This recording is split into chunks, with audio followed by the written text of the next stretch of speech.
Bring me something colorful, something bright that you think will suit her. I think I want to go with the bleeding hearts. Seems bloody, and I'm like really dark as a person. Although it's also another red, isn't it? But you know, like it makes me think of my skulls and everything, and I like that. As the recluse plucked the crimson bleeding hearts from their base, they found their thoughts burning up. The recluse turned back to the flowers. Their daughter would be happy, healthy, and live a hearty life. Oh! Well, I guess that we know what that did. The cursor looks like a funicular mushroom. That's great. Okay. Mushroom Musume. Let's start. See how this goes. Once upon a time, there was a humble recluse. Though they had no need for society, they often did find themselves home to a loneliness that they could never quite shake. In the morning, the sun would rise. At night, it would set. The recluse would observe the splendor, knowing that the sight would be made all the more beautiful by having someone to share it with.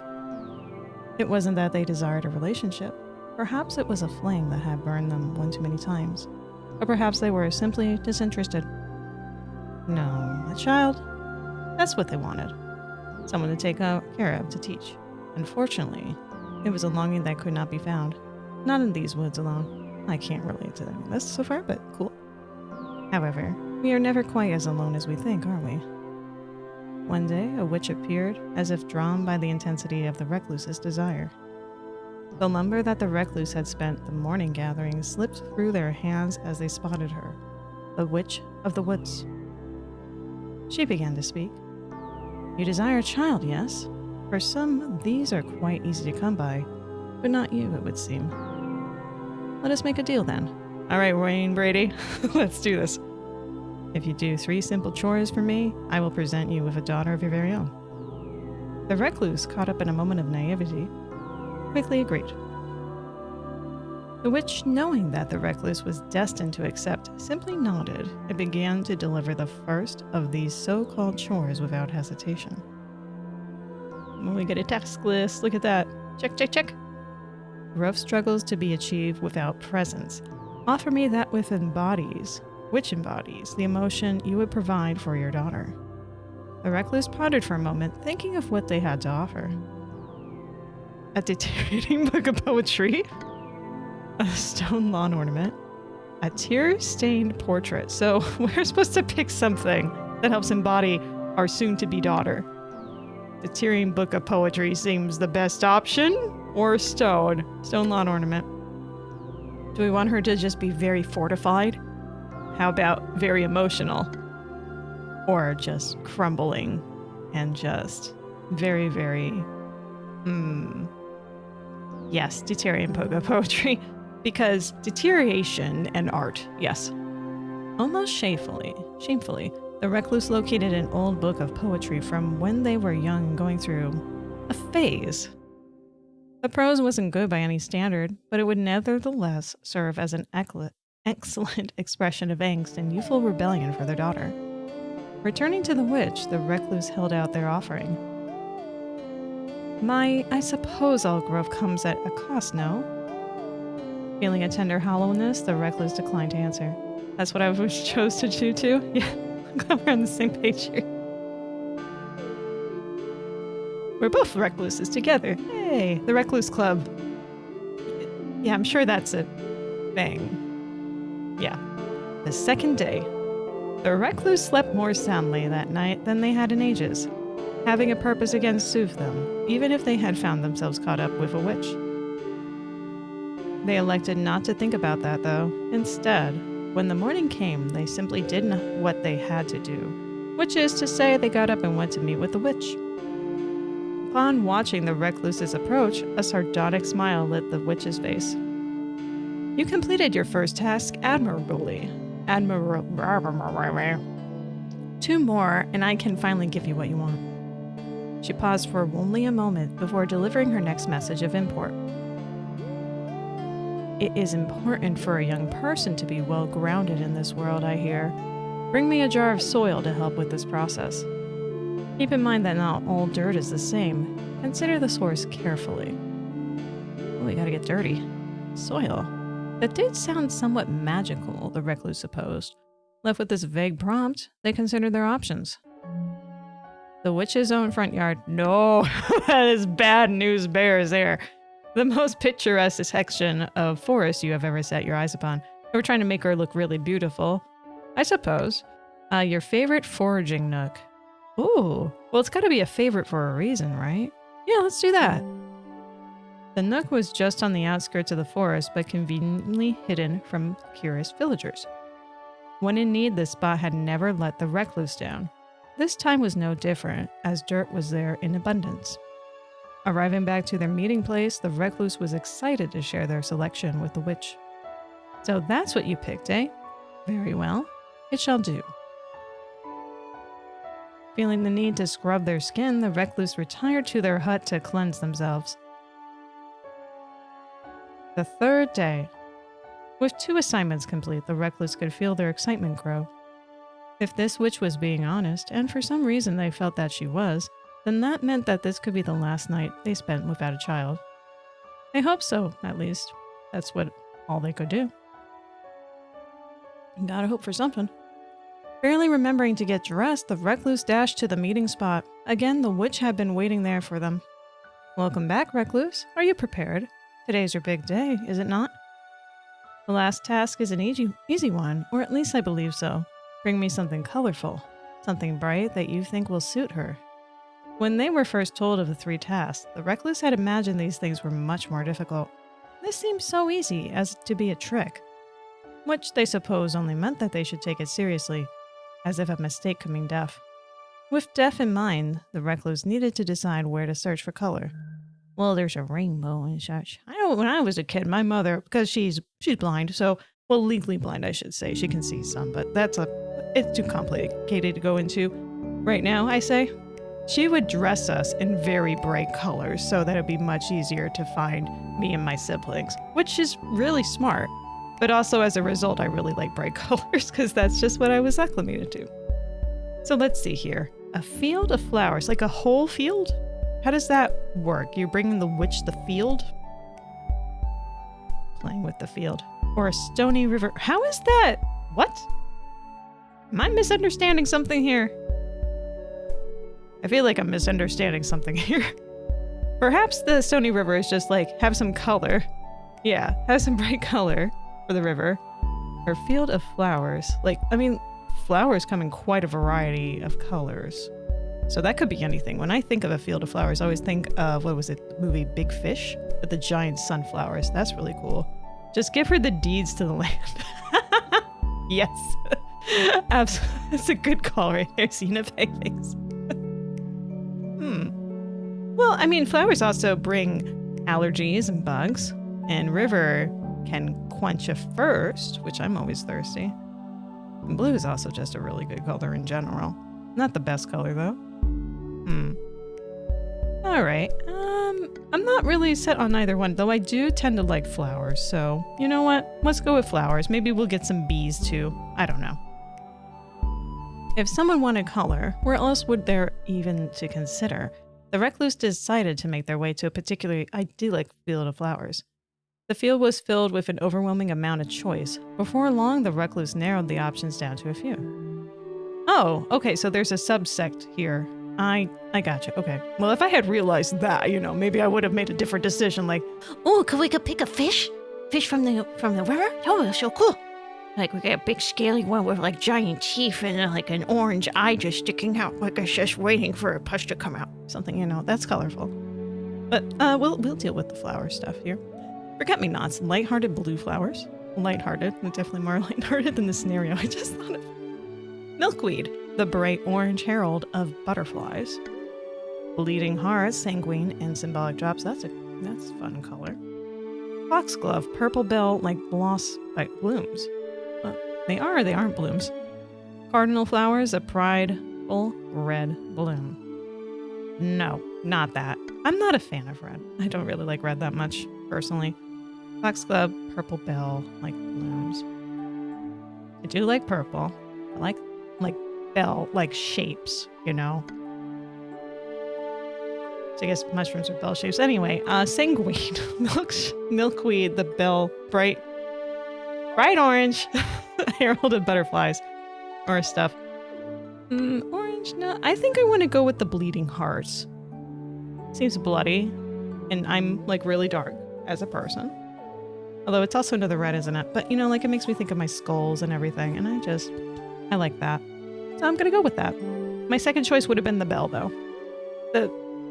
The blooms that look like... Anyway, let's go on. As the recluse plucked the crimson bleeding hearts from their base, they found their thoughts burning up. An old guest sprung to mind in the bitter memories that came alongside them. Regardless, the recluse turned back to the flowers. Their daughter would be happy, healthy, and live a hearty life. Oh! Well, I guess that we know what that did. Maybe I would have chose a different color. The recluse returned to the witch's hut, colored items in hand. She silently took the object, nodding her head to the recluse in recognition. This is harder to see. The recluse stood there for a moment, unsure, before finally the witch realized what they expected. Oh, you want your promised daughter, don't you? Her voice was almost mocking, but at least it was not overtly cruel. I suppose I must tell you that I lied, human. I do require several more trifling things from you. First is the matter of payment. The recluse should have known that everything is for a cost. Pay me now with wealth? Pay me now with life? Pay me and the blood is not helping with these choices. Pay me sometime soon in larger quantities. Pay me at a much later date in the way I choose. Oh, that could be fun. I don't know if we're going to see that in the demo, though. Pay me now with wealth. Well, I'm a recluse. What's the chance of me being wealthy? I suppose that there are... No, okay, so there are definitely recluses that are wealthy, right? Because, I mean, like, how are you going to socialize with other people as well? In certain circumstances, I guess? Pay me now with life. Pay me sometime soon in larger quantities. Let's just try this option. They offered their coin purse to the witch, and she took it wordlessly. After pocketing the whole pouch, she returned a single coin to the recluse's hand. This will be sufficient, the witch smiles. Ooh, fun. With the payment settled, the witch simply smiled and handed the recluse a small pot. Humans are tricky, but mushrooms are much more resilient. Consider this an upgrade. Don't worry, eventually she will develop a mind. Eventually. Simply give her time, as much as she needs. Soon your wish will be in full bloom. I suppose, with all that settled though, there is one last thing for you to consider. A young girl needs a proper name. But what should we name her? The recluse thought of the witch's demand before offering the final thing they had to give. What is her name? What should we name her daughter? That's tough. I don't know. I didn't even name Mischief. Mischief kind of just came with her name. Let's see. The last thing I ever named, like human-wise, well, pet-wise, was... No, that was my sibling did that. Well, there was Tony. I had a cat named Tony. He was like striped. And my mother said, oh, you named him after Tony the Tiger. And no, it was like a kid from pre-K that I named him after. That was my friend Tony. How about, I don't know, so a mushroom girl, huh? We could do, Antonia.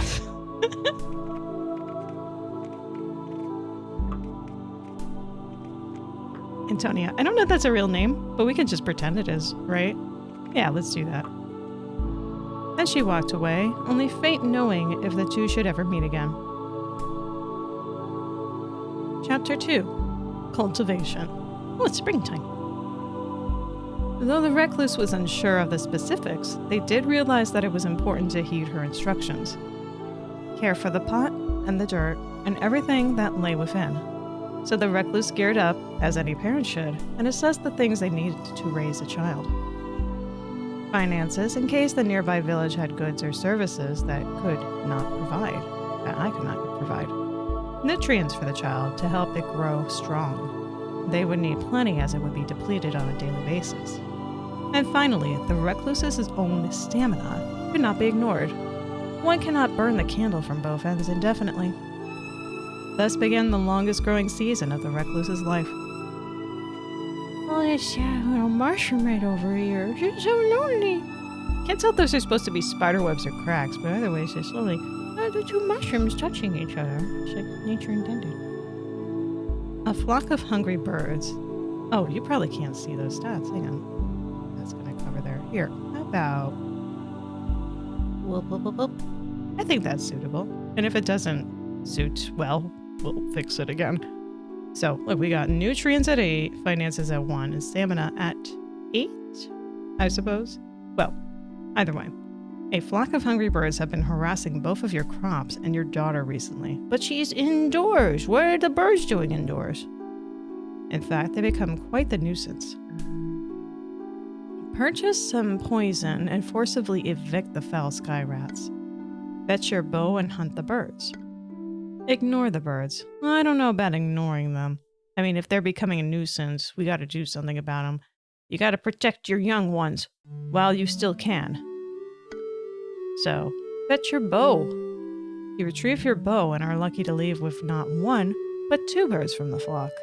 Yay! They shouldn't show up again for a while. You and your daughter may rest. Nothing more could be done to the birds. The matter was laid to rest. I don't like hurting birds. I don't like hurting nature, but if you are hurting my family, I will hurt you. Recently, you've begun to think about your daughter's living quarters, specifically her pot. I like to think about her pot. You have a few ideas how to improve it, but you only have so much time. Which do you decide to move forward with? Use your cooking scraps as compost. Ensure that her soil remains ever damp. Infuse the soil with a drop of your own blood. Decorate the pot. Buy some fancy substrate from town. Well, our finances are really low, as we had already determined by sacrificing that to have our daughter. That's just how it be, G. And we don't have a lot. We want to kind of conserve our stamina when it's absolutely necessary, not for this fun stuff. Fancy substrate, no. Decorate the pot. I'm assuming that's going to use some stamina. Infuse the soil with a drop of your own blood. Probably stamina again. Ensure that our soil remains ever damp, or use your cooking scraps as compost. So nutrients, maybe, would be a good idea to go with them. What does this info button do here? Oh, look at this! Trace. Potted. The pot of soil sits calmly with a small mushroom contained within. Oh, I didn't want to return. Antonio. Or Antonia. Yes. Antonia. Blood mushroom. Nutrients, finances, stamina, quality, acceptable environment, no affection. We have no affection from our mushroom girl. Wow. That's cool how those stats could affect the decision. Yeah, I agree. Yeah. Oh, notes on these. Okay, so nutrients 10. She needs food, but her food isn't quite the same as yours. Ensure that she never goes hungry. Finances. You avoid the village where you can, but you have a daughter you have new needs. Money allows you to buy things that you couldn't gather yourself, and stamina. There's only so many hours in the day, and you only have so much time and energy. Choose how you spend those things carefully. Alright, cooking scraps. Recently when cooking, you've noticed some waste. Perhaps the peels and scraps that you normally throw into the woods could have a better use. You begin to place a small fragment of your meals in a special bin. It almost feels as though you are sharing a meal with your daughter, and that thought brings you warmth. That thought brings me warmth. Hopefully she likes your cooking. She'll have a lot of it in her life. Oh, that ups her nutrients. Oh, so we're at 14 there. Okay, that's good. We gotta up our finances. Maybe we could sell our daughter. That'll solve the problem. Her quality of life has been improved. Life continued. Huh? Something's happening. Is she evolving? Gain trait mushroom creature. Whoa, she's a little round thing. I don't want to she's like a little volleyball with a hat. I don't want to spike her. Your daughter has changed in the night. One day you find your daughter has left her pot and now hops around in your home with determination. The creature jumps about with ease, with clear intent now visible on her new face. Her demeanor seems active and brazen, often finding herself engaged in troublesome play. Encourage her boldness. Maybe she'll leap out of the pot and go out on her own. spending time nurturing her environment. Motivate her to do something safer. But that also might be like, like there's too much sheltering, right? Like you want your kids to be safe and all that sort of stuff, right? But there's such a thing as being too safe too, and you just don't get certain exposure to things. How about just spending time nurturing her environment, and just lead by example, do wild and crazy things for her, There we go. You decide that now is the best time to promote her growth, spending extra effort improving her living conditions. Your daughter seems to appreciate the attention and emotes cheerfully. The decision being made, life continues. One evening, you hear a light knocking at your door, quite a rare occurrence. Peeking through the window, you witness none other than the Witch of the Woods standing on the doorstep of your humble hut. Could she be here for a visit? Or to settle a debt? Well, we don't have any debt with her. Introduce her to your daughter. Privately request a stipend. No. Listen, we may be poor, but we're proud. We're proud of how poor we are, okay? Maybe we'll come into money a different way. I mean, we had money before we met this witch, right? I'm sure, well, maybe it wasn't all an inheritance. Maybe that's actually why the recluse wants a daughter, because the family all is gone. Maybe not, though. Let's introduce her to the daughter and say hello. Perhaps it was time for your daughter to meet the witch. She could maybe even learn a thing or two. The two of you answer the door and invite the gloomy woman inside for dry and awkward small talk. Something about the way the two absently stare at each other. You wonder if they made some sort of connection today. Uh-oh. The decision being made, life continues. Her nutrition went down a little bit. While sitting maybe that's just a daily thing. While sitting at home one day, you hear an unexpected knock at the door. Unfortunately, when you go to answer, you find yourself face to face with a man that you never wish to see again. Though he was older now, the scar running down his cheek was unmistakable. It took me a while to find you this time, recluse. The sound of his voice sends a long-forgotten chill down your spine. The man is your former business partner from a time when you did work that was less than admirable. I'm sure all this time alone has given you plenty of time to reflect. Are you finally ready to get back to business? Oh, that's the first decision option. Kill the man. Beg the man to leave you alone. Give the man a significant sum of money to go away. Yeah, significant. Super significant. Agree to do business with the man. I mean, what's the worst thing that could happen if we do business? We could use the money. And then we could kill him later once we have more money again. But I mean, like, if he's a source of revenue, I don't think it makes sense to just outright kill him, Beg the man to leave you alone. I mean, like, he's gonna want me to give him something if I'm begging him to be left alone. Alright, let's agree to do business with him for no reason. You can only run from yourself for so long, you suppose. Perhaps it was time to re-embrace some parts of yourself. After inviting the man in, the two of you speak for several hours. Nostalgia saturates the air, and though you were initially hesitant, the thought of working with him again seems oddly appealing. When he leaves, he gives you some coin. An advance payment, he says. Oh, look at that, 5 coin. Hopefully this time things will be a bit different. I was tempted to say better, but yes, better's not in there.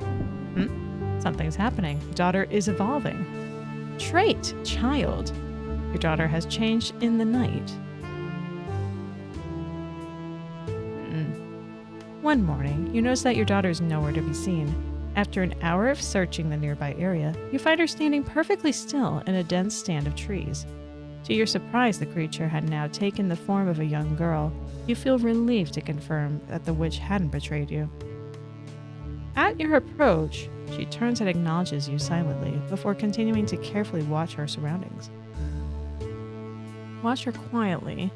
Buy her a nice gift to celebrate. No, we need to save money for important things. Though it's not, I mean, listen, giving gifts is good too, but come on. Tell her it's time to go home. No, let's watch her quietly. Let's see what she's doing. She's not a human, so, we gotta, understand how her daughter is, right? You do wonder what your daughter had such a silent intensity, but decide not to disturb her. Taking a seat near her, you appreciate the beauty of the forest and spend time thinking lovingly of your daughter. Although, do you talk to your daughter, I wonder? I don't know. That seems like an important step that's missing here. After several uneasy minutes, she simply turns and walks in the direction of home, seemingly finished with her quiet watching. The decision being made, life continued. I feel like something's missing there. Do you have any— Oh, I missed the dialogue. No, I didn't mean to miss dialogue. Mystic Bond. What is this? You have developed some rapport with your creator of the Witch Woods. Oh no, that's what that means? So she has some sort of connection with the witch. Despite a rocky introduction, your daughter is as civil as any human child. Alright, well I'm not— Oh, her nutrients are going down. We need to feed her. You have heard the rivers of these woods are home to nefarious turtle-like creatures that capture human children, only to bring them home and drown them. Sounds like kappas. Your child isn't a human, but you can feel the leer, envious eyes from the tree line. They know a precious daughter when they see one. By the looks of the tracks, these ones are quite young. Perhaps you could do something to frighten them away with your home. Keep your daughter inside in the evenings. Well, I mean, what if they come for her during the day? Purchase a magic wand. Deal with the issue decisively. Stand guard until they stop. Hunt one of them. But what if they gang up on me? Then the daughter will have zero protection. Deal with the issue decisively. I kind of like the idea of doing this just to see what happens. Let's do it. What a lovely opportunity, you think, grimacing as you rifle through your things and find a number of objects that will serve you well. A netting, some spare poison, and a sword you swore never to see used again. Though if it is to protect your daughter, you don't see any reason not to. Granted, you never used a sword yourself before, so you're probably going to chop your hand off, so you tie it to a long haft and fashion a spear out of it. All you have to do now is to take your setup to the river. And what is your daughter doing during this time? Tracking the general area where the little monsters like to reside, you set up the net across the river downstream in an area with heavy brush. Then at the other end, you pour in the poison. Joy. We're poisoning the whole stream? Oh. Yeah, I'm sure this is gonna have zero bad things happen as a result. It's a fun game sticking them with the spear as they frantically try to escape the water, caught up in both brush and net. And by the evening, you have plenty of meals for the foreseeable future. You want to eat the food that's poisoned. Man, I make some bad decisions. Though you can't help but notice your daughter's fixation with the new lawn ornaments, shell on tall wooden skewers, a message to say, get out. The decision being made, life continued. Well, my stamina is really low. We're gonna have to chill. One day you wake slightly earlier than usual. In your somewhat somnambulant state, you hear an ethereal croon originating from your garden. When you go out, you spot it. A small fairy clad in blood is sitting amongst your crops. Offer a coin to the fairy to gain their favor. Catch the fairy to sell in town. Yeah, be selfish. Hunt the fairy to use as food for your daughter. Well, she does need more nutrients. But who knows if this is going to be a good meal? Build a small fairy garden in your daughter's room using supplies. What is this going to do? Oh, but I have so little stamina. I don't think that's the best option. Neither is— Oh, I didn't mean to actually select that. Well, whatever, she's getting a coin. The fairy can barely lift a coin, but seems grateful as they sprinkle a small pile of fairy dust for you to collect. Yay, you're unsure how to use it, but feel personally better for having all the same. The decision being made, life continued. An end? One night you find yourself struggling to sleep. Your mind wanders as you consider your current place in life. You lived peacefully with your daughter for many moons. Initially it was strange. Well, it never stopped being strange, but you were always thankful for the company. Besides, the affection you felt for her was more like any parent would feel towards their child. That was normal, at least. Your thoughts turned to the concept of time, particularly how you were once alone, and how you were afraid that you will be again someday. Your daughter has more and more curiosities about the outside world. It's only a matter of time before she wants to strike her own path. You hope you will be fulfilled now. You hope you've done enough. Ultimately, you find comfort in what you've done. You may have had many failures in your life, but there's one thing you know you can die proud of. Great appeal trait, and a new beginning. Telling the recluse that you wanted to see more of the world wasn't an easy conversation. As they grew older, you worried about leaving them on their own. Thankfully, your concerns were unwarranted. They were happy that you had grown enough to want to move out. They even offered to help you build your own home, close to theirs. You were welcome to visit any time, obviously. Faster than anyone would have anticipated, the two of you built your home together. They showed you all the tricks they knew and made sure to impart as much knowledge as they possibly could. Finally, the day arrived. You were officially on your own. You were scared a little, but also excited. It felt like a new chapter was just beginning for you. Loving parent! Oh my goodness! Chapter 3, A Girl on Her Own, Antonia. Look at her. Oh, she's got some curvy, good for her. Our daughter's beautiful. Common blood fairy cake? Huh. Interesting.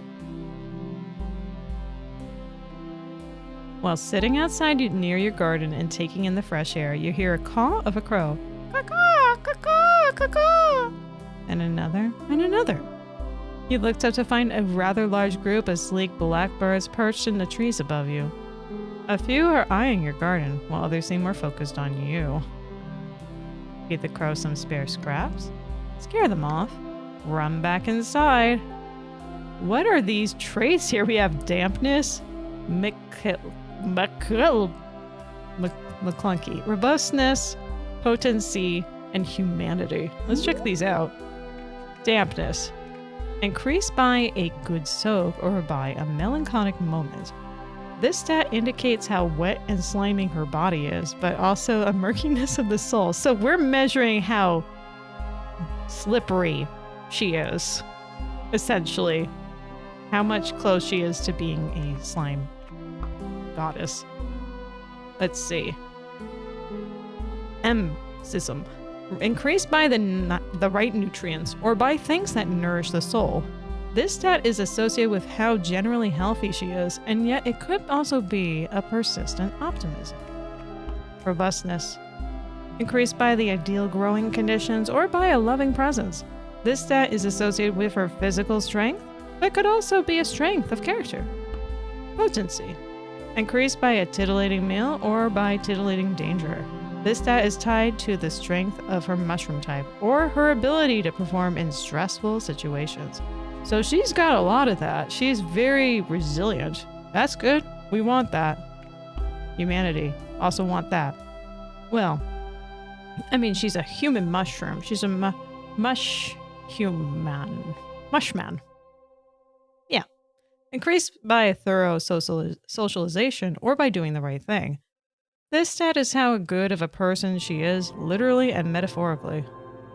Yeah, so I feel like she's like right almost in the middle, which based on our decisions is actually pretty generous, I would say. Probably that fairy coin tipped it over a little bit for us in the good area. So she needs a little bit more dampness, more nourishment, and yeah, it could be a little bit more robust. What are these here? Cards and tokens. Nope. What do you mean nope? What's this nope? Nope. ×1. Don't like an event? Use one of these cards and you can be on your way back home in no time. Cards represent the choices you have to make in life. Though you won't be able to use special cards in every event, they will automatically be dealt to you in appropriate situations. Be careful. Most cards types are limited. When they're out, unless you can find more ways to gain them. And then there's the wealth tokens and spore. What's the spore? Empower spells or poison with spores at the cost of your own potency. Tokens represent expendable resources. You can stack these on the corners of some specific cards to bend the odds in your favor. Use them wisely or not. And this is money, right? So it's money. About me, young adult. You have grown into a young woman unexpectedly. We did not expect you to make it this far. Yeah. Reputation, relative obscurity. People don't think much about you. I relate to that. Family matters. The mystic bond and then the loving parent. Oh, this is the new one. The recluse will always live in your heart. And for the time being, next door. All right. Well, we got a little bit more information. So we have some sort of like birds hovering over us. We could just feed them. Oh, whoops. I was going to check the other option again. Hey, we rolled a dice and we passed it. That's good. You head to your kitchen, scrounging up some nuts and bits of old bread before returning to the murder outside. Tossing the morsels to the ground, you step back and give the birds some space. A few of the braver ones eventually swoop down and start to peck at the scattered bits of food, others still watching from on high. You sit back down, spending a relaxing afternoon watching them eat, and not eat you. Friend of bird! Friend of bird! Friend of bird! Friend of bird! Oh, yes. Oh, I'm happy. While wandering the woods near your home, after we had our father kill the birds, we become friends with the birds. Yeah. While wandering the woods near your home, you suddenly hear something rustling in the foliage ahead of you. Before you can react, a large boar bursts through the bush and locks eyes with you. You sense an intense flaming aura of determination emanate off of this wild hog. It's about to turn Super Saiyan. You're sure you came prepared for this. Preoccupy him with a sample of what? What is sample of what? Are these fine leather jackets? What are we doing here? Run for your life. It's just a pig, right? Face it head on. Is it the potency that helps with that? Hang on, let me just take a look at my info for that again. Increased by tiddly meal, The stat is tied to the strength of her mushroom type, her ability to perform in stressful situations. So she's really good at performing under stress. Relatable. Fight it face on might be really good then. But then the robustness has got to be the physical then, I think. We don't want to run for our lives. That just seems silly. It's a lore. Preoccupy him with a sample. I need to know what this is. It would be far better for you to lose a little of yourself than a lot, so you come up with a strategy. You manage to pick up a decent-sized piece of your cap and hurl it at the pig. We're letting the pig eat us? Oh, this is a bad decision. Who aggressively begins to tear in the chunk of mushy flesh. He might want to try and eat more of us. As you start to run, you notice something unusual. The boar staggers before finally collapsing on the ground. Oh, we poison. Perhaps you're a little more toxic than anticipated. You drag the pig home for a nice ham dinner. Trait gained. Culinary... What was that? Hold up. Where was it? I don't see it. There it is. Culinary liar. You happen to look just like a mushroom that people love to eat. Look like it. Great appeal. You're naturally charming and people seem to love you. Oh God, that's gonna lead to a lot of trouble, isn't it? Friend of bird. You've been kind to birds and they always remember that. They remember me being always kind. Me. Walking around the village one day, you overhear a gaggle of fun-sized humans. Fun-sized humans? Is that like referring to smaller humans or just, I don't know. Like they seem to be the right size for fun, maybe? Giggling the time away. You gradually sneak up on them and get close. Remarkably close. They don't really seem to care that you're there. Hey, wait, are they ignoring you on purpose? The nerve of some fleshies. At least you can listen to in whatever they seemed so engrossing. How much? One of the children exclaims, her jaws drop in sheer awe of another kid, whose chest is proudly puffed out. With a grin, the child reiterates, enough to buy 3 bags of candy. No fair, another child cries out. When I lost mine, all she brought me was enough of a hoop and a stick. The other kids looked at the child with pity. Hoop and stick was so last season. Well, anyway, The boastful kid continued, I have another one loose, so I can expect even more candy here soon. That's not fair. I wanted to lose a tooth. You're younger than me. What gives?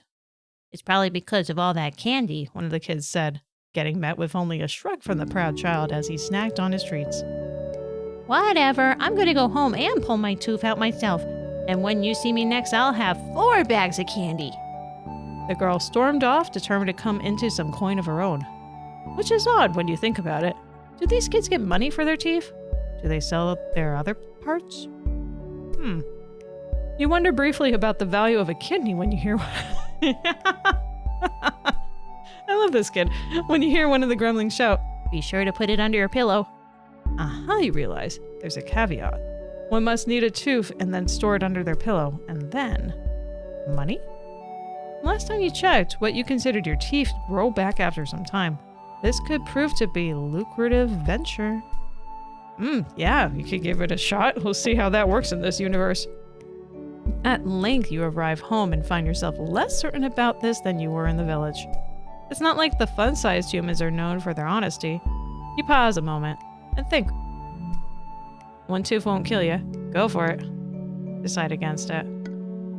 I mean, what's the worst that can happen? You do one tooth. We die? Put it under a pillow. Maybe it'll attract something that we don't want. Well, let's try it. Nothing ventured, nothing gained. Not wanting to put any more time in attempting to convince yourself otherwise, you reach up in your mouth, grab a hold of what passes in your body as a tooth. Slowly, steadily, pressure builds and you pull, and then... Snap! The tooth broke off easily, like a bar of chocolate. But oh my mycelium, so much worse. Regardless, you're now in possession of a detached tooth and are eager to see what comes with resting it under your pillow. You snap awake in the middle of the night, your first thought being what lays beneath your pillow. But when you check, you find nothing. Not even your tooth remains. So you awake then, eh? A small voice chimes from the center of your room. Glancing over, you spot an ill-tempered fairy and their few companions. See, here's the thing. You put a tooth under the pillow. All fine and fair, till that tooth turns out that ain't to be a tooth. The group of fae all stare you down. You suspect it's for the best to remain still and listen to the big palooka in front. Now, I'm a reasonable guy. I clock in, I clock out, and I don't want no trouble no how. But the issue here is that the boss lady ain't too keen on these types of shenanigans. Now, I can see you're just an innocent mush lady, so in this ordeal, it can be over all this time. Unfortunately, we ain't the time to get back to you. Comedy practice, capiche? What is with this fairy? That's okay, they grow back. Keep it pretty sure that one was rotten anyway. Like, it's okay, they grow back. Yeah. Well, yeah, that's how teeth work. At least one. You got your baby teeth and your adult teeth. No, they just grow back. They what? The fairy appears incredulous, and his companions volley fascinated whispers between themselves. You says you got a replenishable supply? You shrug. Essentially, you do. It's not particularly pleasant to lose teeth, but it's technically doable. Where is this going? The fairies all pause for a moment, the gears noticeably turning in their minds. Hey, so, sorry for unpleasantries earlier. Boss lady just really wanted a message clear, you know? But, she also did have, The fairy glanced at his companions, with each in turn offering blank stares. Right, just got a particular taste, it would seem. What did you just say?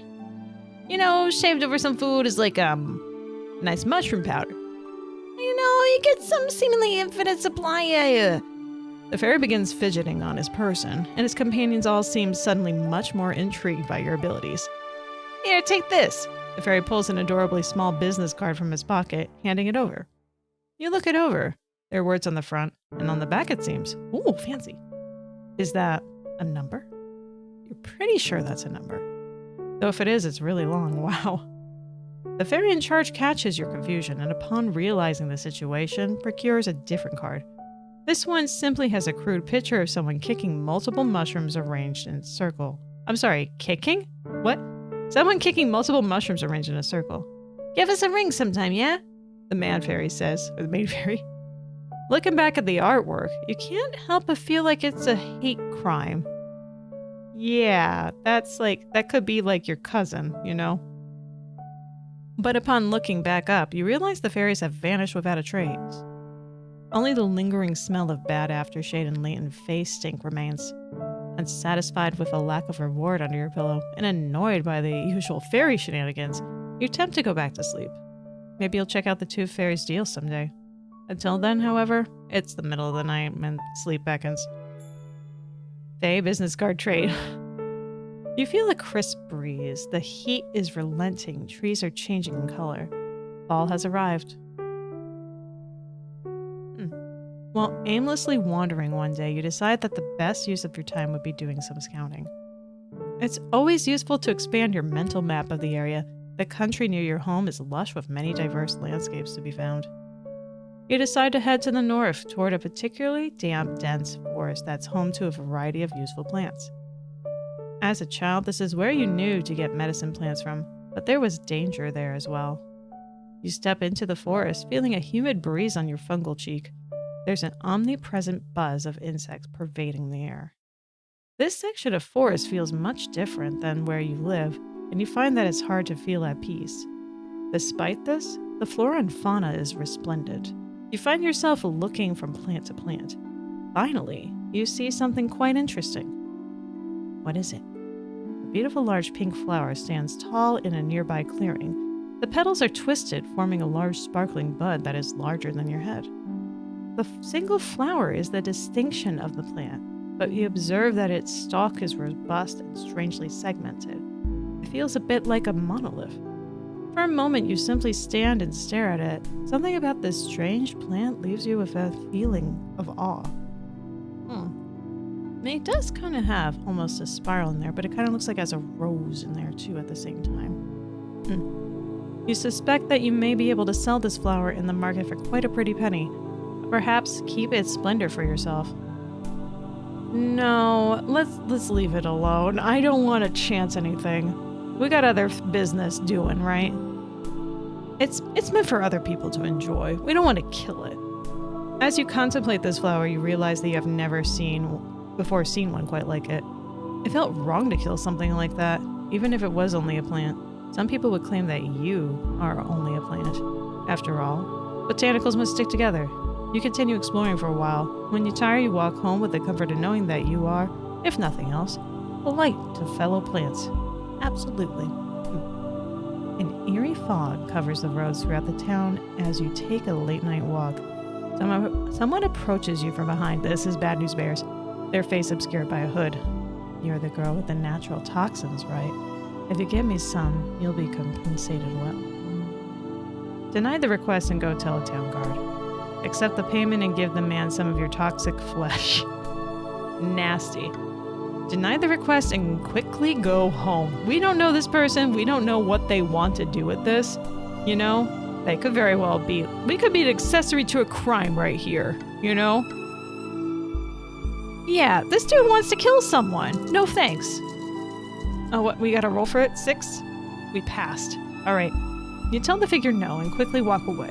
As soon as you find a town guard, you rush over and tell him, explain what happened. Thankfully, the guard knows of you and takes your story to heart and rushes in the direction you came from. The next day, the guard comes by your home to thank you for helping them cast an Assassin's Guild member. Oh, the fool! Ha! It turns out there was a bounty on this man, and the guard is happy to give you a token of his gratitude. Hell yeah! Bring that bling in. Oh, I'm a snitch. Oh, shit. Oh no, our daughter's a snitch. Well, I mean, we did the right thing, I feel. So, but you'll report things to the police and people are aware of this. Yeah. Yeah. Well, I feel we did the right thing, okay? All right. You leave your home in the later hours of the morning one day, only to set upon a strange woman not too far from your front door. It's immediately apparent that she doesn't notice you. Heck, she may not even notice the house that's just right there. As it stands, the slender, bespectacled woman has her gaze locked to the sky. She'd be a statue if not for a periodic wave of the hand, setting errant strands of silver back into a messy ponytail. Hey, I know what silver is like. Is it worth it? Yeah, I don't know. I mean, what is our money at anyway right now? Robustness, miscellaneous, blah, blah, blah, blah, blah. I think our pocketbook was pretty low, actually. We have a whole 3 coin. 3. Wow. That's so many. Watching her for a moment, you stand to reason that maybe something's wrong. Plus, she looks harmless enough. Maybe she's worth approaching. Can I help you? Play it safe and leave her alone. Attempt to scare her off. Oh, that could be fun, actually. You know? Let's do it. Let's try to scare her. Not wanting to take chances with strangers so close to the property, you creep up on the woman. She doesn't seem to notice your approach at all, still fixated on the sky overhead. With a scream, you latch onto the woman's back, throwing her way off balance. As expected, she cries out, flailing all around until you're knocked off. Turning your direction, she glimpses you with eyes full of terror. What are you? She seems petrified, watching your every movement as you slowly climb to your feet. I don't want any trouble. What are you doing in my yard, lady? You lunge at her, sparking a pang of terror that jolts her body back. I feel kind of bad now. I see a house. I'm very sorry. I must be trespassing. You creep towards her slowly. Anyway, I'll just be leaving. Sorry to bother you. Without delay, the woman takes off, making tracks down the road. Probably like pooping along the way too, because we scared the crap out of her. Annoyed at the frequency of humans trespassing on your property that is clearly far away from civilization, you return home. Grumbling about the lack of common etiquette among humans, you distract yourself with a day of chores until night falls and it's time for bed. Well, on an expedition to a nearby swamp, get out of my swamp! You lose track of time. The sun has already set in the sky and the trees surrounding you seem much more menacing. As you contemplate your situation, you try to figure out the best thing to do. Keep cool and calmly evaluate your situation. Follow a random road. Oh yeah, that's the best decision. Sleep in an abandoned building. That could be fun. Wander through the woods. Look for help. We might just find the wrong type of help. Do we want to do the wise thing? This is what I would do myself, personally. But let's have some fun. What's in the abandoned building? On a quick look around, you manage to locate a strange old building.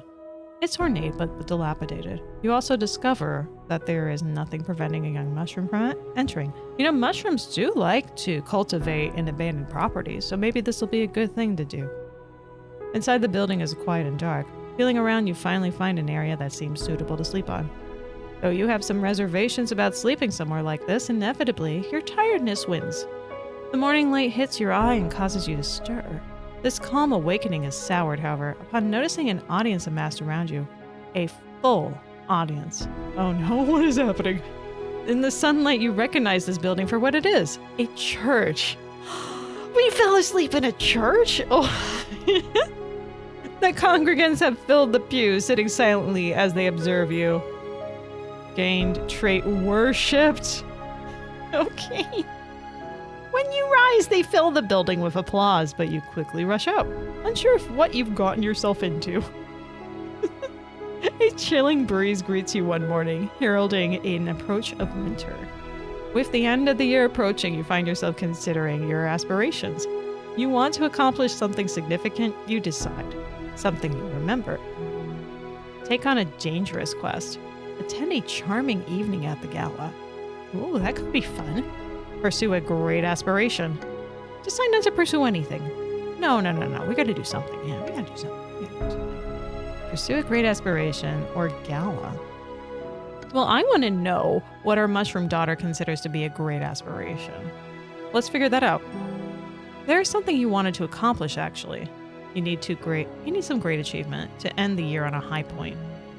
Take the Tooth Syndicate up on their offer. Oh, actually, never mind. I forgot about that. You know something? This could be really bad or really good. But let's try it. Let's see what happens. Remembering the business card invitation you received by your magical intruder, you decided to humor them. Plus, who knows what they have to offer, at least worth investigating. Plus, the boss sounded a bit interested in what you have to offer. You decide you'll go when the time is right. After all, the last tooth you used has only been just barely grown back. As long as they aren't going to abuse us, you know. We should tell our recluse of a parent about this before we go out. That's my thought on the matter. But you know, we'll see what happens.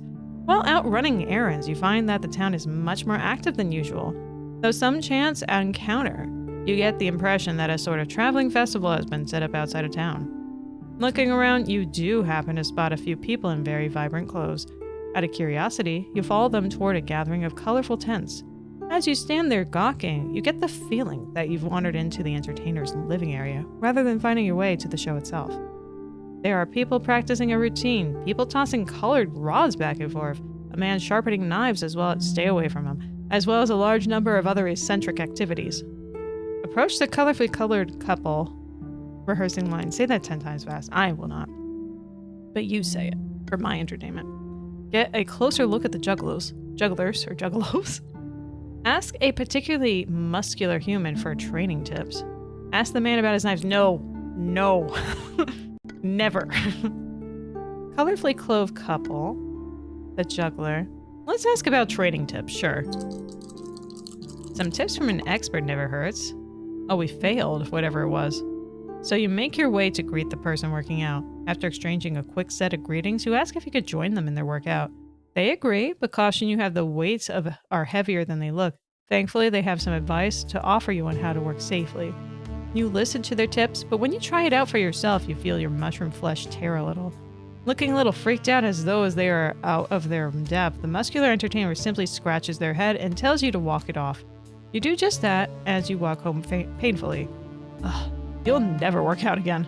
My robustness went down so much. Look at that, we're 10. Ooh. While taking a stroll down the center of town, you catch the eye of a curious group of children.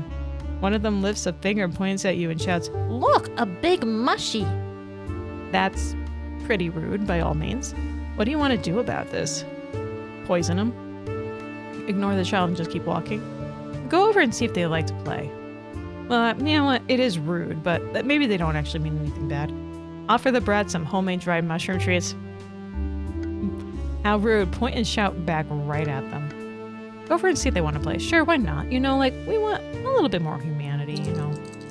When you begin to walk towards them, the child interrupts it. Oh, that was a fail. Interprets it as a hostile action and scatter with a volley of screams. Aww. You decide it would be easier to leave than to try and explain. So you cut your stroll short and flee the town. Flee? What was that? Wait, what did we gain there? What was that trait? Culinary liar, great appeal. But we're appealing. We're appealing, remember? Worshipped, friend of birds, snitch. Reputation sort of unreputable. You have done something rude. Scare sessions 1. We're perfect the way we are, don't worry about it. Trusty knife. Well, I mean, with some caveats. Was there really nothing? Alright, well, I couldn't see what that said, but hopefully that was in relation to that reputation. You are wandering the suburbs of the village. Walk in the suburbs! One day when you notice an unusual sight. Before you is a collection of 5 or 6 young humans crowded together in a circle. When you walk closer, you can more clearly hear the words they seem to be shouting at each other. Damn it! One of them cries out. I should have went to scroll. You always go to scroll. Against you. Wait. I should have went scroll. You should always go scroll against you. Scrolls. Are these people scholars? When you take a closer look, you can see the group reset. 2 new humans go to the center of the circle, holding one fist out each. The rest of the group takes an anticipatory position, looking in intense excitement. This is it! If you win this, you win the whole pot. One of the onlookers was speaking closely to one competitor. How intriguing. A pot? A prize pot? You have only a boring old regular pot. A prize pot would be quite the upgrade. In fact, you can see it from here, an ornate box near the edge of the group. You want the pot. How do you try to get it? Joined the competition last minute. This can't be legal. Report them to authorities. No. I don't want it or need a new pot. I will never want or need a new pot. Well, I want. Joined the competition last minute. We have no idea what it is that we're doing. But hey, let's go figure this out. You're not sure if it's too late to join, but you figure it's getting later every passing second. Without another moment of delay, you run forward and implore them to let you join this mysterious ceremony. The humans share looks with each other, then words. Do we have to? I just want to win this thing and get it over with. Of course you'd say that, Jeremy. I think a random mushroom lady showing up is a good curveball myself. But what if she wins? The prize... Oh, whatever, she can have it. It's not that good anyways. Finally, they reach a decision. Yeah, you can play. One of them finally tells you. You know the rules of stone, scroll, shears, right? Like rock, paper, scissors, maybe. Unfortunately, you're forced to tell them that you do not know the rules they speak of. Thankfully, they are quick teachers. They tell you that a countdown is performed, and at the end of that countdown, you must perform a hand sign for either stone, scroll, or shears. Simple enough. Stone defeats shears, scroll can defeat stone, and shears can defeat scroll. This all seems a little strange to you. This is the sort of game that you have not encountered before that requires strange symbolic thinking. But it does seem to be a game of luck at least. With the rules now in your grasp, you watch the final round. Perhaps this will teach you necessary strategy if there is one. The 2 final human competitors ready for their battle. 3! The audience begins to shout. The players, there's a whole audience for this? I can't believe that. Whipping their fists back and forth in front of them in time. 2! On the last second, a glance of intensity is shared by both competitors. 1! The 2 throw their selection in front of them. One with the symbol you have told means shears, the other, stone! The absolute man with stone! The crowd cheers and whoops excitedly. One of the players, the disgraced loser, mournfully re-enters the crowd. The winner, on the other hand, looks to you. All right, stranger, let's see what you got. You're pushed to the middle of the circle. With barely a second of pause, the crowd starts shouting. 3! Oh no, what to do? 2! You have to think quick. 1! Well, the guy went stone, right? So he might just try to do stone again. Or he might expect that we think that he's doing stone, and so goes with paper or scroll. Let's just do... Let's do stone. Without a thought, you look down and see what your hand has selected the outcome for you. The crowd is silent as they gauge the situation, determining the winner. Finally, after a second of shock, both you and the crowd realize the result. You won. The crowd is whipped into a frenzy. Oh my god, Jeremy, you lost to a mushroom! The audience seems to enjoy this outcome, taunting the winner happily. You are thankful that this appears to be the best ending possible for most participants, but thankful that you now get to receive this incredible pot they were all gathered for. Without being able to wait, you excitedly ask about the prize. Oh, right, obviously. One of the youths kneels down the chest, opening it. Where's the pot? Inside the chest, you find only a collection of human snacks. No pots at all. You question a nearby human, but they can only tell you that this was the prize they were competing for all along. That is so cute. I mean, if I'm going for competition, I'm actually more excited for snacks than I am for gold. Well, it's no amazing pot, but you'll suppose you'll accept a bounty of treats as well. You begin showing them into your bag as teens make small talk with you. Finally, you gathered it all. You stand and bid them farewell, thanking them for letting you play their game. No problem, a mysterious last-minute competitor is always a good time, one of them tells you. The group cheers your exit. On your way home, you casually take a cookie from your bag and start eating it. Victory is sweet after all. Look at that. We got cookies! What is a better day than having cookies? Is that a snowflake that small? Huh. You awake in the middle hours of a mild winter morning. The solace of solitude is disrupted only by a latent birdsong carrying on by gentle wind. But try as you might, you are unable to shake the memory of the elusive tooth fairy and her goons. You kept the business card handed to you that night beside your bed. Grabbing it, you look it over carefully. You look it over. There are words on the front and on the back. It has a crude picture of someone kicking multiple mushrooms arranged in a circle. Give us a ring. You recall this maid fairy saying. Looking back at their artwork, you still feel like it's a hate crime, but regardless, as the gears in your mushy brain grind, you come to the realization, surely it can't be that on the nose. But it could be. It really could be.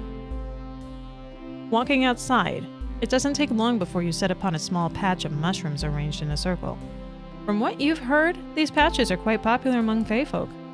And well, the card does show to commit heinous crimes of what you can only assume to equate to property damage. And yet, kick, snip, snap, bippity, bap. Before you know it, the stench of cheap fragrance and cured meats envelops you. An angry voice calls out, "Hey, what you doing to my... Oh, it's you!" Before you can even stammer out a greeting, a warm, soft, encompassing aura envelops you and whisks you away. When your senses return to you, find yourself in an ethereal place. It's less chaos incarnate and more abstracted normalcy, as your brain tries to make heads or tails of the geometry. The various inconsistencies and nuances architectural stylings prove a bit much for you. However, your eyes end up focusing mostly overhead. It has very pretty skies. Above you, the sky is luminous and beautiful, fluorescent, and intimidatingly mighty. Okay, mushy pants, the fairy leader from before says just beside you. Frankly, the little wise guy was better reason to keep your eyes skywise than anything else. The fairy catches you staring at the sky and registers your whole not from around here vibe. All right, I see a fae place can be a bit sketchy in the brain if you ain't got the chasm for it. Let's get you inside. Besides, the boss lady likes to see you. You let the fairy guide you in by hand. It seems that even the laws of gravity are mutable in this place. So yes, what we got here is a little slice of life we could cut her for ourselves. We call it the cavity. It's her own little pocket of the Fey realm. You know, it's probably better. It's pretty lucky that you done chose the right fairy circle. Pretty sure the Fayoa moved into the neighborhood lately, and those broods ain't so amicable to folks as yes. He paused for a moment, realization washing over him like gravy on a steak sandwich. I'm sorry, a gravy on a steak sandwich? I can't say that I've ever thought of that. Really makes you wonder who the true syndicate is sometimes. He seems caught up in his own world, grumbling to himself as he guides you across the area. Grumble, grumble. Protection money's one thing, but these fears.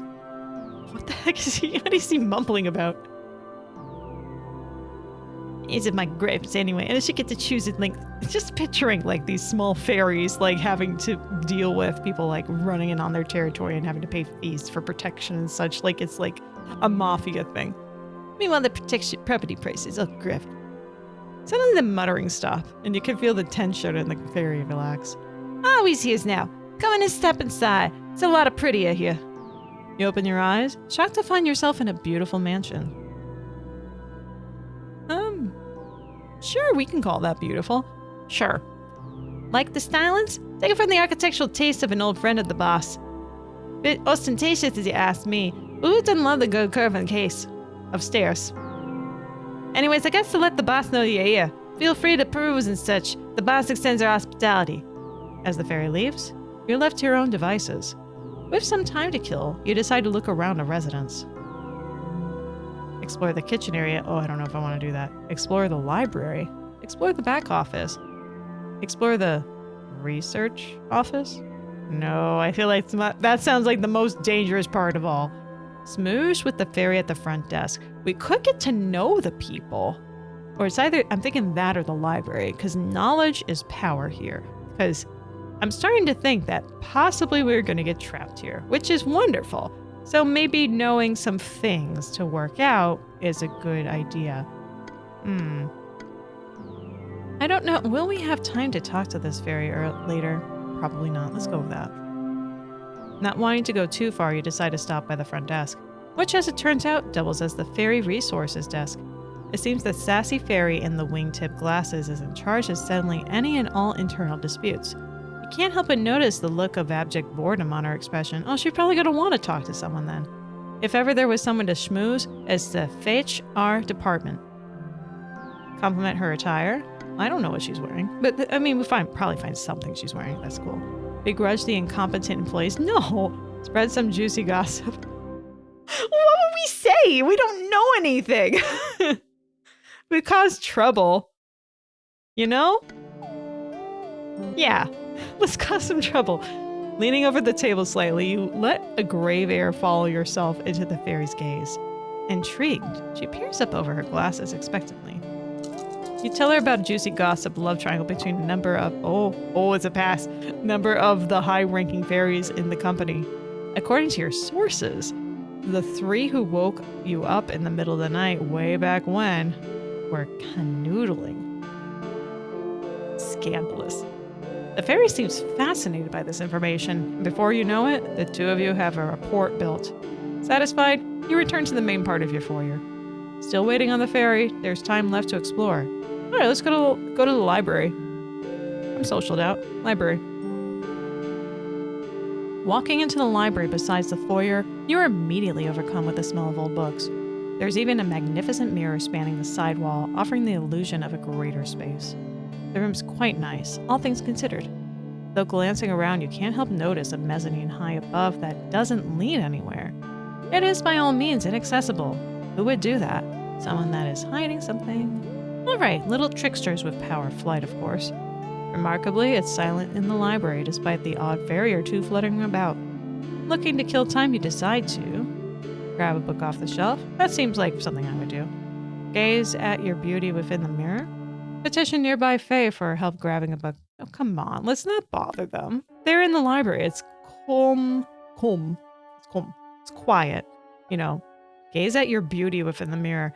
That's very narcissistic. I mean, you can pass by the mirror and just check your trim hair, I guess, you know, or make sure that your outfit isn't nastily wrinkled or something. Do that.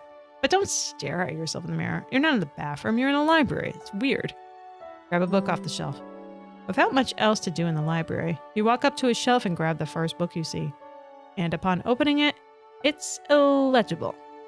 Even if you could read, there's no way you'd be able to read this. It's clearly in the language of the Fae. You try another book, but it's the same thing. Well, that's sad. Every book is written in their obscure language. Regardless, you find yourself with at least a little bit of insight into their world, oddly enough. It seems like the boss might be taking her sweet time. Oh well, more time for you to explore. Well, what to do then? So we have the kitchen, the back office, or the research office. Kitchen. Maybe we're a little hungry. Meandering into the room off the side of the foyer, you come across a robust dining room. It's filled with a myriad of miniature sets, placed before regal tables draped with ostentatious linens. Demure chandeliers glittered emerald foxfire throughout the room, radiating from curious fungi sprouting at the tips of the fixture's crystal bobecchis. What the heck is a bobecchi? The whimsy of the place is overshadowed only by its intimacy. Beyond it, however, you arrive in what looks to be the kitchens. A number of fairies stop their work upon your arrival, and you suspect you might not be welcome. That is, until a tall, lanky fairy with quite the hat gives you a smile and introduces themselves as the head chef. And you must be that fabulous magic mushy ma'am. What's with the teeth, yes? Our Madam Boss has spoken quite so highly of you, yes indeed. Much flavor to your teeth, Quite the display of mommy perfection. How would they even know? They had like one tooth. Oh, well, they had one tooth. You can't help but find the chef's conviction a bit personal, though their intentions seem pure enough. You must help us, I insist, Such different backgrounds, such culinary prowess awaiting to be tapped, yes. Please, make for us? Oh, hey, Mischief. My cat's saying hello. Hey, did you want to come up? You can join me. You're always welcome. Come here, sweetie. Come. Yeah, come here. She's rubbing against the table that's connected to this mic. If you saw that moving. So it's not magic mic, it's just magic mischief. Come on up. Yep. Good. There she goes. Miss Mischief here. Saying hello. You coming to lay down? Yeah? She was mad at me yesterday for going to that concert because I got home. It's like nighttime is her lap time, and she didn't get that yesterday. Especially since I've been kicking out of the bedroom so I can sleep better. She was like super screaming at me this morning for that. So I'm a good cat parent. I'm reluctant to say parent about that sort of thing. Cat owner. There you go. No, stop putting your tail on the mic. Don't do that. All right, let's continue on with the story as she settles here. Well, not wanting to spurn the chef's hospitality, and also there's not much else to do, you attempt to take a crack at what the kitchens have to offer. Make an attempt. Excuse me. At a fine cuisine. Make an attempt at a dastardly cuisine. Let's not poison. You prepare yourself mentally and your workplace physically. With all these tools at your disposal, you're sure to make something good. Minutes tick by, but you work with such ease that before long the meal is done. And jauntily does the head chef flutter by, eager to take a taste of what you have made. Oh, we didn't want to kill the head chef. A spoon floats cautiously to their lips. It's failed, but doesn't hold itself there long. The head chef turns to you with a look of disgust. It seems their judgment in you was ill-placed. Not wanting to insult you, but not wanting you to stay in their kitchen, the chef leads you back to the foyer. Not a single word was spoken the entire way. Oh boy. A timid messenger lets you know that the boss will be just a little longer. Guess you could explore some more then. Alright, so we have the office and the research office. You know, I am curious about this. I feel like this is a bad place. I really do. Let's go. Walking down the hallway, you come across a room leading into what is known as the research department. You're not sure what use the Tooth Fairy and her cronies could have for researching, but it wouldn't hurt to check out. Inside you see several diagrams lining the wall and multiple fairies hunched over in research. Human research, by the looks of it. And not very good research either. Help with the fairies understand the human condition. wax rhetoric on the weakness of human physiology, lament on the darkest characteristics of humanity. Let's try and help them a bit. I mean, we want to work with them. I mean, maybe this is a bad decision to give them good information, but maybe it's a worse decision not to. Seeing if you spend a good deal of their time in their lands, it's only seemed fitting that you'd be an authority on them. You attempt to intervene in research, putting forth your own purported knowledge of humans. Bit by bit, you lay out your experiences with humans, your inferences, your expectations. Oh, that is a pass. The researchers scribble in whatever papers they can find, maddeningly documenting every word. Not a single interaction goes by explained without sufficient questioning and admiration. Honestly, you feel a bit like a celebrity. By the time you're done, you're heading back. The researchers are jubilant with newfound energy. It can't be much longer now. You can feel the excitement in the air. Palpable. Then again, that might be just fairy dust. You want some fairy dust? It's too bad I don't have that. Explore the back office. I guess we don't have a choice. Walking into a room adjacent to the foyer, you find yourself in what appears to be an altar. So it was a false choice that we had to pick one room versus not seeing another. Oh well. Which according to the fairies around, it may as well be. You're in the accounting department. Never has there been a more dreaded dive of grum and flippancy. One must be lawless. What are you doing? What are you doing? Just rubbing your face on the table? You just want to do that? I mean, we want to keep doing that, that's fine.